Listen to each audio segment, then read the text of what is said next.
Boa noite a todos. Estamos de volta com a sequência de palestras para a turma de Biomedicina, Anatomia Humana, Departamento de Morfologia da Universidade Federal Fluminense. E o assunto de hoje, no nosso última forma. Peraí, Igor, vamos ter que editar. This conference will now be recorded. Boa noite a todos. Estamos de volta aqui com as palestras para a turma de Biomedicina, Anatomia Humana, Departamento de Morfologia da Universidade Federal Fluminense. Meu nome é José Cavazoli Lazoli, sou professor do Departamento da Universidade Federal Fluminense. E o nosso assunto de hoje vai ser axila e plexo braquial, que é praticamente uma continuação do que conversamos à noite nós. Então, o nosso roteiro de hoje é bastante simples, né? Uma introdução rápida, limites e configuração espacial da região axilar, que é uma região extremamente importante. Mesmo que vocês nunca tenham visto aqui, ó, vocês devem notar aqui que temos muitas estruturas importantes aqui dentro. Vejam essa outra visão aqui. E, finalmente, falaremos do plexo braquial. Então, a gente pode começar definindo a axila como uma região de passagem de estruturas. Tá? De onde para onde? Do tórax ou da região cervical, do tórax aqui dentro, não estamos vendo, ou da região cervical para o membro superior ou vice-versa. Então, é uma região que fica aqui, próximo da raiz do membro superior. Nessa figura aqui, à direita, nós podemos ver aqui alguns nervos saindo da região cervical e indo para a axila. Vocês, não sei se vocês estão notando aqui, ó, a clavícula ela foi cerrada aqui e aqui. Então, essa parte aqui anterior da axila, né, no seu terço médio para medial aqui, né, foi retirada para visualizar melhor essas estruturas aqui, que são o plexo braquial. É a formação do plexo braquial aqui. Na figura da esquerda, a gente tem uma visão bem interessante de cima. Aqui o manubrio externo, visto de cima, com a fossa jugular aqui. Né? Aqui as duas clavículas, né? De um lado e de outro. Aqui o corpo da primeira vértebra torácica, não vimos ainda a coluna vertebral. E aqui a primeira costela de um lado e a primeira costela de outro. Delimitando aqui, ó, o que denominamos de abertura superior do tórax.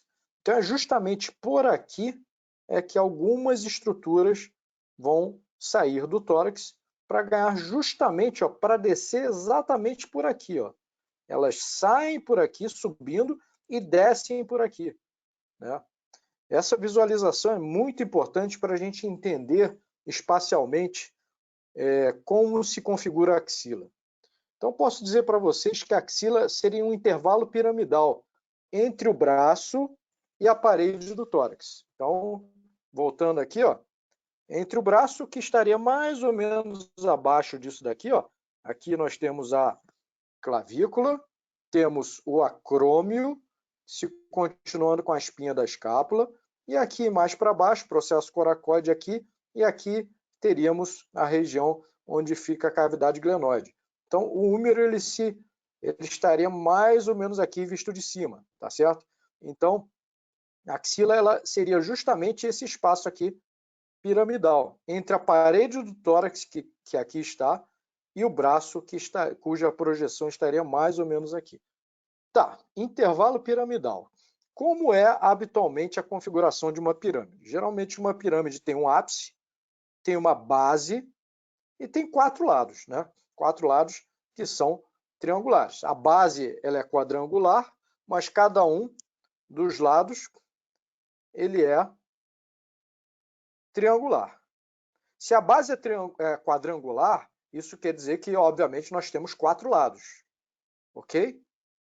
Mas, muito bem, se eu tenho um intervalo piramidal entre o braço, a parede do tórax e a axila, ela serve como passagem de estruturas entre o tórax e o pescoço, entre o tórax ou o pescoço e o braço, não adiantaria eu ter uma axila fechada.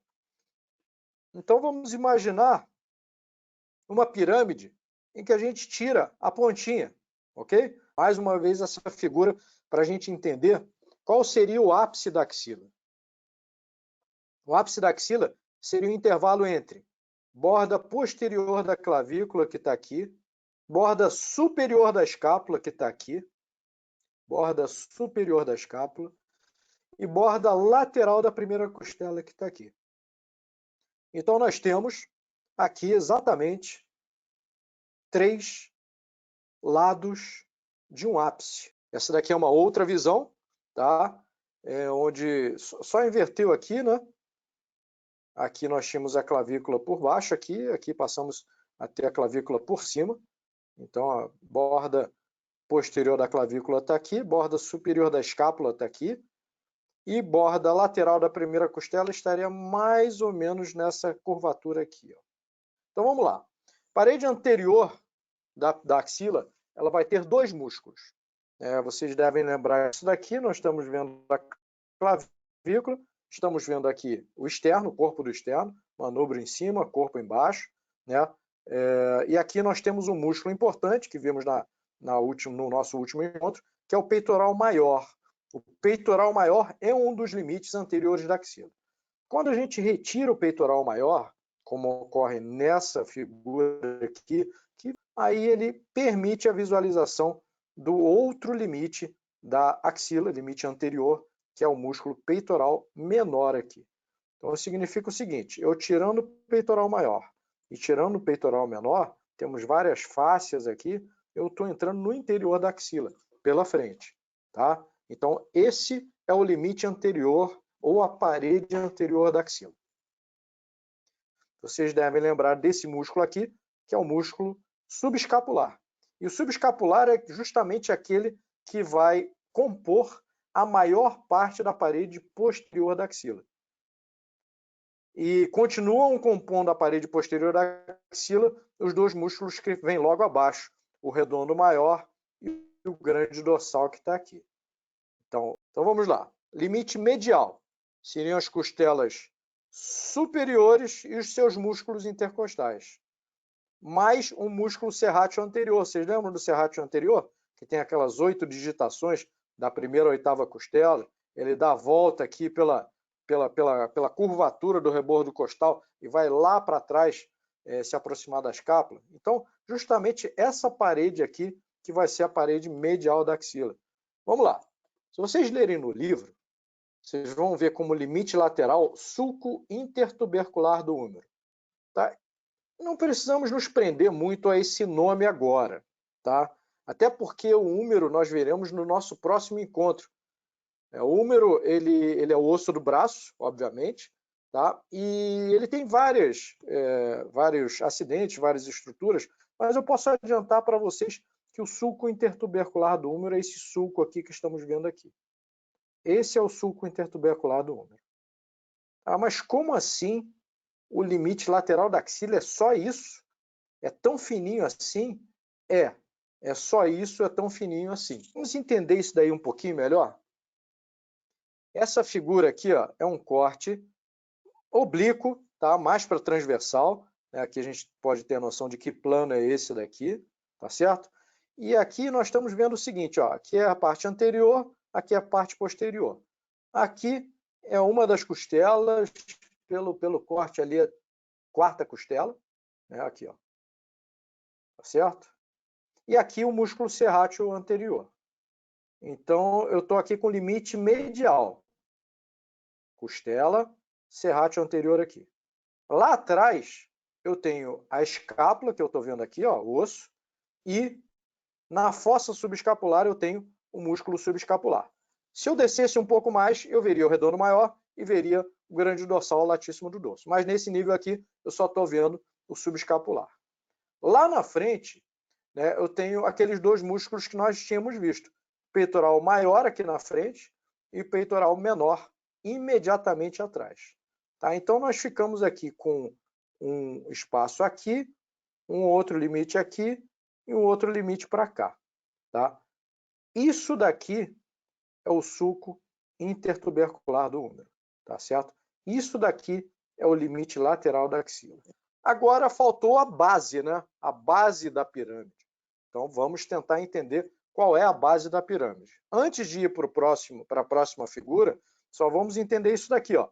Limite anterior, a parte mais importante aqui é o peitoral maior, e limite posterior, temos um músculo bastante grande, além do subescapular, que é o grande dorsal latíssimo do dorso.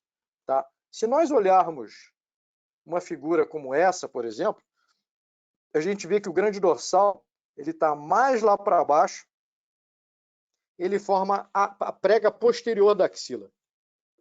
Vocês conseguem palpá-lo em si próprios. Tá? Se a gente volta um pouquinho mais nos slides aqui, eu vejo que o peitoral maior ele vai até lá embaixo e ele forma essa prega anterior da axila. Prega anterior da axila. Vocês conseguem certamente palpar em vocês próprios.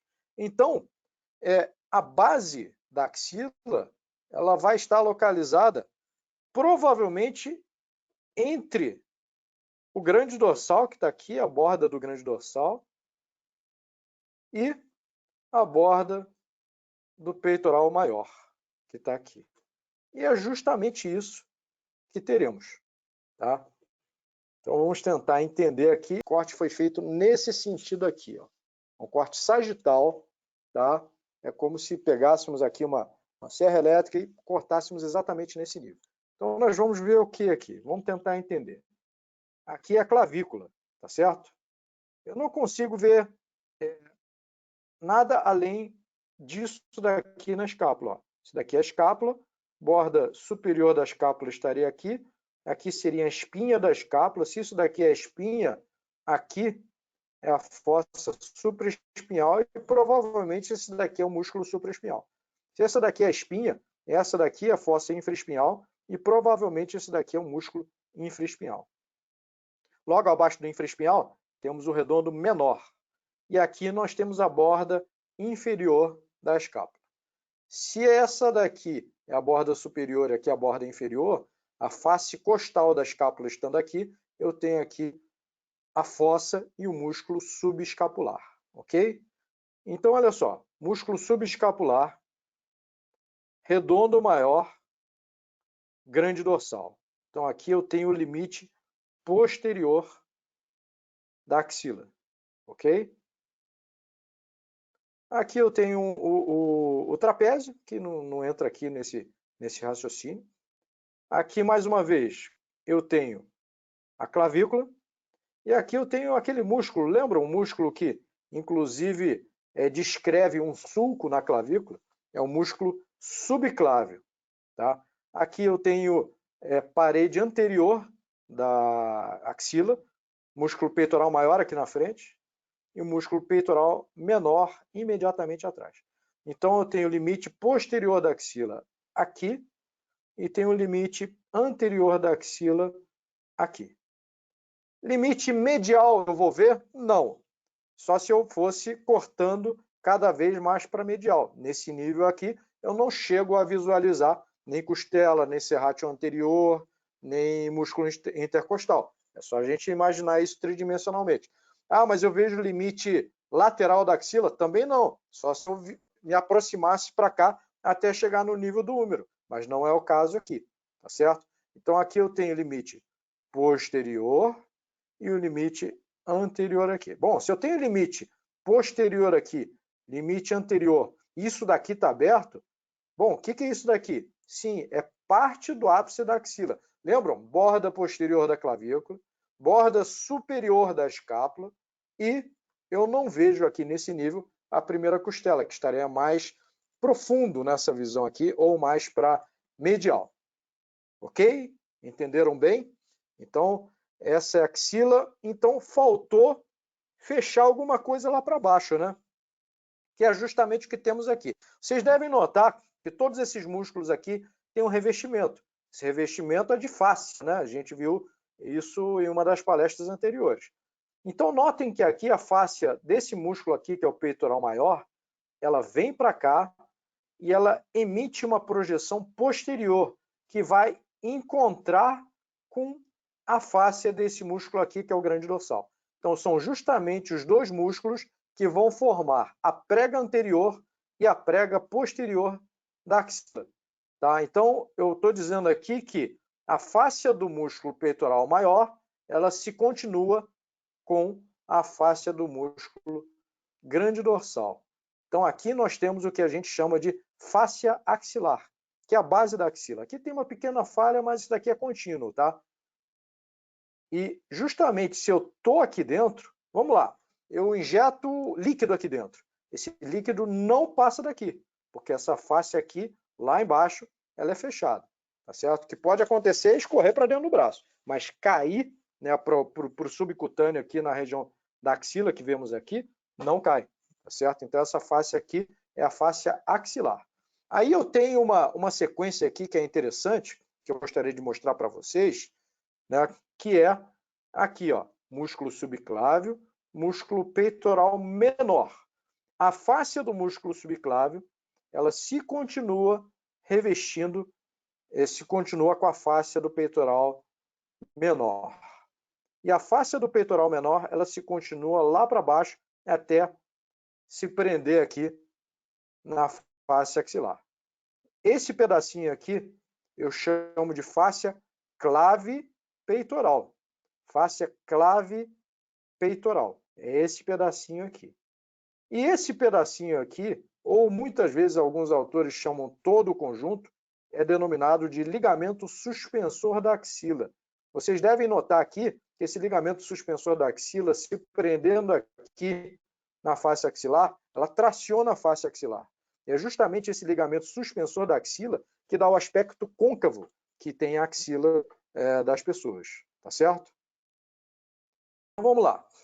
Entendemos bem, né, a axila e podemos aqui, depois, eventualmente, vocês vão ter oportunidade de estudar isso, né, na prática, mas nessa palestra aqui a gente mostra rapidamente o conteúdo da axila, né, músculo bíceps braquial, que é esse daqui, né, passando posteriormente ao peitoral menor, portanto, ele está dentro, né, esse peitoral menor que está aqui e aqui é o limite anterior, o que passa aqui, ó, tá dentro. Então, o bíceps braquial é conteúdo. O córax braquial, que é esse músculo aqui que vocês vão estudar na próxima palestra sobre braço e fossa cubital, tá aqui, tá? Artéria axilar, essa artéria importante aqui, que é o grande tronco arterial do membro superior, né? Lembram quando a gente falou de via principal e vias colaterais? Começa como ela se chamando subclávia, aí chega nesse nível aqui, ó, borda posterior da clavícula, ela entra na axila e aqui ela passa a se chamar artéria axilar. Ela apenas muda de nome, é a mesma artéria. E aqui, né, ela sai da axila, né, da borda inferior do redondo maior e entra no braço. Aí ela muda de nome novamente, passa a se chamar artéria braquial. É a mesma artéria, só muda de nome, que nem uma rua que ela muda de nome em diferentes trechos. A veia axilar, no sentido inverso, interrompida aqui e se continuando aqui, ela foi cortada para permitir a visualização de algumas estruturas do plexo. Parte do plexo braquial, que é essa estrutura aqui que a gente vai estudar daqui a pouco, tudo isso que está amarelinho aqui são ramos do plexo braquial ou estruturas do plexo braquial. Parte da veia cefálica, que vocês vão estudar a posteriori, veia cefálica, essa veia aqui, ó, que ela entra aqui na face clave peitoral, e alguns linfonodos axilares que não estão aqui ilustrados. Então, esses são os conteúdos, são as estruturas que formam o conteúdo da axila. E agora a gente vai ver rapidamente a formação do plexo braquial.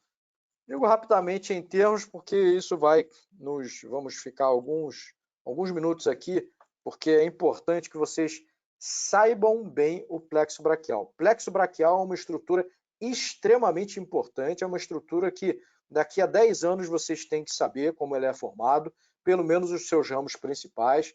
Tá? É uma estrutura, a partir do plexo braquial, é que vai vir toda a inervação do membro superior, tá certo? Então, o plexo braquial ele emerge aqui, na região cervical. Por isso que a gente diz que também algumas estruturas que saem da região cervical, elas utilizam a axila como passagem para chegar no braço. É exatamente o que a gente está visualizando aqui. Ela emerge desse espaço aqui que a gente chama espaço interescalênico. Tá? Não vamos nos preocupar agora com esses músculos, mas são os músculos escalenos, anterior, e médio, que aparecem aqui, tem o posterior que não aparece na figura. Então, entre o escaleno anterior e o escaleno médio é que vem o plexo braquial, tá certo? Ele vai se situar, né, superiormente à clavícula, a clavícula está aqui cortada, e posteriormente ao esternocleidomastoide, que é esse músculo aqui do pescoço. Vocês conseguem palpar isso em si próprios. Então, ele emerge na região cervical e passa pela região axilar, ele passa pelo ápice da axila, né? Aquela abertura daquela pirâmide que a gente tirou a tampinha. Bom, vocês devem lembrar da nossa palestra na qual o Igor falou de nervos, né? E foi definido ali o plexo. O que era um plexo, né? Só para lembrar, o termo plexo vem do latim plexus, que significa entrelaçamento de fibras. Então, isso daqui, ó, é mais ou menos esquematicamente o plexo braquial. C5, C6, C7, C8 e T1. A gente vai ver isso melhor. Olha só, que bagunça isso daqui. Meu Deus, eu vou precisar saber disso. Caramba, mas que complexidade é isso, né? Para alguns que tiveram a oportunidade de viajar aí para algumas cidades que têm sistemas de metrô bastante extensos, né? Isso daqui lembra um pouquinho o mapa do metrô, né? Mas então, como é que é formado esse plexo braquial que começamos a ver aqui? Então vamos lá. A partir de agora a gente vai aprender o plexo braquial. Como que é formado o plexo braquial? O plexo braquial é formado pelos ramos ventrais de C5, C6, C7, C8 e T1. Eu estou falando de ramos ventrais. Não confundir com raiz ventral. A raiz ventral é motora, a raiz dorsal é sensitiva. Ambos se juntam para formar o nervo misto. E do nervo misto é que sai o ramo ventral e o ramo dorsal. Então aqui eu tenho os ramos ventrais de C5, quinto nervo cervical, C6, C7, C8 e T1. Esses 5 aqui vão formar o plexo braquial, tá certo? Então, quando a gente estuda o plexo braquial, a gente pode didaticamente dividir esse plexo braquial em diferentes regiões. Aqui, por exemplo, região onde tem os ramos ventrais. Aqui, a região onde nós temos os troncos. Aqui, a região onde nós temos as divisões. Aqui, a região onde nós temos os fascículos. E, finalmente, aqui a região onde nós temos os ramos terminais. Então, é isso, essa sequência aqui que a gente vai ver a partir de agora, e essa sequência aqui que precisa ser memorizada por vocês, de preferência guardada naquele cantinho, naquela gavetinha da memória, aquela memória que vai ficar para o resto da vida. Precisou, abre a gavetinha e resgata a informação. Então, assim, topograficamente, essa região aqui dos ramos ventrais, que está aqui, e dos troncos, ainda aqui estamos na região cervical. Olha só, vértebras cervicais aqui, primeira vértebra torácica, primeira costela aqui. Então, tudo isso daqui ainda estamos na região cervical. Essa região aqui das divisões, ela está localizada posteriormente à clavícula. Então, se eu tenho a primeira costela aqui, eu tenho a clavícula aqui, então estou começando a entrar na axila. E, de fato, as duas regiões seguintes, as dos fascículos e dos ramos terminais, eu entro na região axilar e daqui para baixo, os ramos terminais, os prolongamentos dessa estrutura que estamos vendo, elas vão em direção ao braço. Então vamos lá, a partir de agora, prestar atenção e memorizar isso, tá? Guardar naquela nossa gavetinha da memória que vai ficar para sempre. Os ramos ventrais de C5 e C6, eles vão se unir para formar o tronco superior, tá certo? Ramos ventrais de C5 e C6 se unem para formar o tronco superior. O ramo ventral de C7, sozinho, ele prossegue para formar o tronco médio. Então, C7 sozinho forma o tronco médio. E C8 e T1 se unem para formar o tronco inferior. C8 e T1 se unem para formar o tronco inferior. Ok? Ok? Então, a partir daqui, nós temos 3 troncos, superior, médio e inferior. E se eles têm esse nome, provavelmente é porque eles estão nessa sequência de cima para baixo, superior, médio e inferior. Tá certo? Afinal de contas, estamos saindo aqui, né, da região cervical, onde nós temos os ramos ventrais, C5, C6, C7, C8 e T1. Então, isso daqui ainda está de cima para baixo, de superior para inferior. Tronco superior, tronco médio, tronco inferior. Cada um desses troncos vai dar uma divisão anterior e uma divisão posterior. Divisão anterior e posterior, divisão anterior e posterior. Então, vamos ver o que essas divisões vão fazer dali para frente. Temos aqui, então, as 3 divisões anteriores. Divisão anterior do tronco superior, divisão anterior do tronco médio e divisão anterior do tronco inferior. Temos aqui as 3 divisões posteriores. Divisão posterior do tronco superior, divisão posterior do tronco médio e divisão posterior do tronco inferior. Ficou claro aqui? 3 divisões anteriores, 3 divisões posteriores. Então, 3 divisões anteriores, 3 divisões posteriores. Mais uma vez, divisão anterior do tronco superior, divisão anterior do tronco médio, divisão anterior do tronco inferior. Então, temos aí os ramos ventrais que formaram os troncos superior, médio e inferior, e cada tronco tem uma divisão anterior e uma divisão posterior.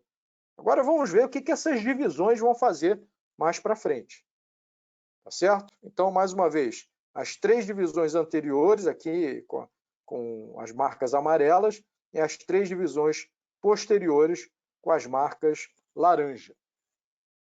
Agora vamos ver o que essas divisões vão formar. Bom, a divisão anterior do tronco superior e a divisão anterior do tronco médio, elas vão se unir para formar o fascículo lateral, ok? Divisão anterior do tronco superior, divisão anterior do tronco médio, fascículo lateral. As 2 divisões anteriores dos troncos superior e médio formam o fascículo lateral que está aqui, ok? A divisão anterior do tronco inferior que está aqui, ela sozinha se continua como fascículo medial. Divisão anterior do tronco inferior, fascículo medial. Divisão anterior do tronco inferior, fascículo medial. E sobrou o quê? Sobraram as 3 divisões posteriores, que se unem para formar o fascículo posterior. 3 divisões posteriores se unem para formar o fascículo posterior, como nós estamos vendo aqui. Ok? Bom, alguns podem estar se perguntando, aqui faz sentido, né? Superior, médio, inferior. Superior está acima, o médio está no meio, o inferior está abaixo, é óbvio. Mas aqui já virou para lateral, posterior e medial, sim. Aqui você passa a ter não uma direção horizontal, vamos colocar assim. Mas aqui, lembro que todas essas estruturas estão passando pelo ápice da axila, elas começam a descer. Tá? Então já não tem mais superior, médio e inferior. Tem lateral, tem medial e posterior. Mas em relação a qual estrutura? A estrutura nobre mais importante aqui, obviamente, do ponto de vista vascular, né? Que é a artéria axilar. Então, é lateral, medial e posterior, não vemos aqui, porque a artéria axilar está aqui, em relação à artéria axilar. Tá certo? A nomenclatura dos fascículos é em referência à artéria axilar. Ok? Então, se tivéssemos que recordar, vamos lá. Formação C5, C6, C7, C8 e T1. C5 e C6 se unem para formar o tronco superior. C7 continua para formar o tronco médio. E C8 e T1 se unem para formar o tronco inferior. Cada um desses troncos dá uma divisão anterior, uma divisão posterior. As divisões anteriores dos troncos superior e médio se unem para formar um fascículo lateral. A divisão anterior do tronco inferior se continua como fascículo medial. e as 3 divisões posteriores se unem para formar o fascículo posterior. Então, agora que nós formamos o plexo braquial, nós temos que ver quais são os ramos do plexo braquial. Então, vocês devem estar vendo aqui, nessa figura, que sai um raminho daqui, sai outro daqui, daqui, tem um que sai daqui, um que sai daqui, enfim, saem de diferentes níveis, tá? Então, a gente tem ramos de plexo braquial saindo de 4 níveis diferentes. Aqui, no nível dos ramos ventrais, aqui no nível dos troncos, e a gente vai seguir essa sequência. No nível das divisões, a gente não tem nada saindo, tá? Normalmente não, só se for uma variação, mas normalmente não. Tá? No nível dos fascículos, a gente tem ramos saindo. E, finalmente, lá no final da estrutura, né, a gente tem aqueles que são denominados os ramos terminais. Esses aqui estão entre os nervos mais importantes do membro superior. Então, vamos lá. Ramos dos ramos ventrais, aqui eu vou apenas citar, a gente vai ter oportunidade de estudar isso na prática, e vocês podem ler também no livro-texto.